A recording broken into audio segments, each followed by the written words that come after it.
Hello, everyone, and welcome to Blaugrana Everything, and welcome to what was a record-breaking victory for FC Barcelona. Yes, record-breaking because this is the first time in the history of La Liga since it became a 20-team competition. Okay, it was done before, back when it was an 18-team competition.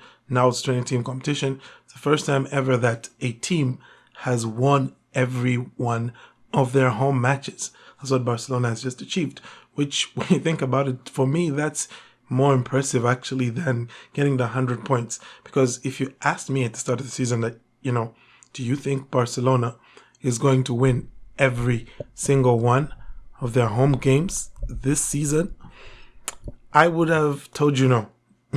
Wouldn't have been too dramatic about it, but I would have told you no. Anywho, they got the victory this time courtesy of a brace from Raphinha, he's the braces king for FC Barcelona. I don't know if anyone has scored more braces, maybe outside of a Haaland or Mbappe. I don't know if anyone scored more braces than Raphinha over the past couple of seasons.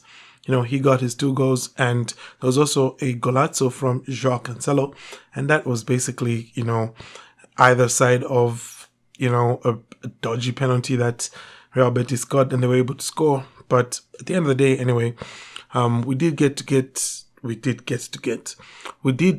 see Gavi get even more minutes than that he definitely needs, going into this World Cup. It looks like he's going to be in Spain's squad, and if you're Spain, you want him getting as many minutes as possible. And as usual here, he looks sharp. But now I thought as he was going off, did kind of fade a bit in this one. But, at the end of the day, it's kind of, I guess, the kind of victory that you'd expect from Barcelona. Betis have been the type of team that, allows the opponents a lot of chances this season. And Barca are the type of team that takes chances against teams that allow them a lot of chances. So, there was really one likely outcome here, and it's what we got. And the statistics don't necessarily maybe bear that out, but you could see that in total, Barca did create more, shooting opportunities. And of course, aside from this being, that record-breaking match that it was also the last time that we got to see this man here, Robert Lewandowski, play for Barcelona at Camp Nou. Of course, we still have his last game as a Barca player coming up. It's going to be away at Valencia. And look, I should say this about him. He has exceeded expectations in one regard, longevity. Because honestly, when we did sign him, I did not think that he would be here for 4 seasons. I did kind of think we'll get 2 good seasons out of him, and then maybe you'll have a shaky season and you'll leave. But it was far from that. His 3rd season was arguably his best season for Barcelona, arguably. It did fade out towards the end, but he's an old dude, and everything that he's done, I think he more than definitely deserves his place up in Barcelona's, list of legends. I mean, he's managed to score 100+ goals, guys. What more do you want from him?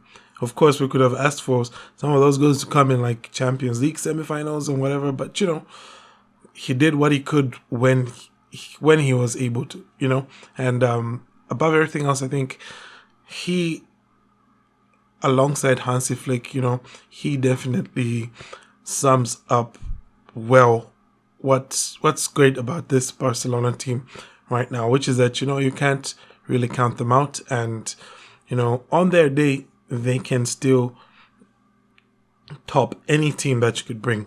So obviously now Barca have to move in a new direction.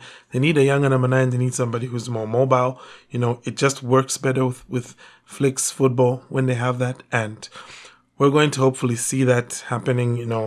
I know right now there's so much talk about João Pedro, and personally, I'm not too convinced because, we're talking about a guy who can't outscore Ferran Torres at the moment, Maybe not.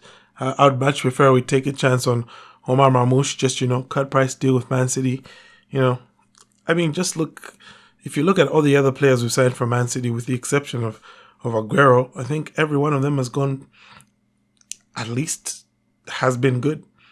Eric Garcia, even Ferran Torres, even though, we paid too much for him, but he's at least been able to deliver something. So anyway, let me not get too much into talking transfers. There's going to be a time for that. For now, we have to just take a moment and appreciate once again what this Barcelona team has done, because these days it's so easy to, underrate achievements that come from Barca because of, their, could we say, their recent history when it comes to things like, financial fair play and all of that nonsense. And it's so easy to think, they're washed, or, what good can come from them. But hey, like we've seen here, they are the first team ever to pull this off, okay? Played 19 home games, won 19 home games. All right, even Atleti and Real Madrid could only win 15. So that tells you something, all right? And I think that could be something Barca can build on if they could, replicate some of that with their away form, even though they're still the team with the most away wins in La Liga this season, which I guess that kind of explains why they've ended up with this huge points gap at the top. Anywho, I think that's basically that, guys. Let me know your thoughts. I should say, though, that this might be the last match review I do this season, meaning that the Valencia game, I might not be able to upload a match review just simply because I'm not too sure about, where I'm going to be. I'm not going to be here.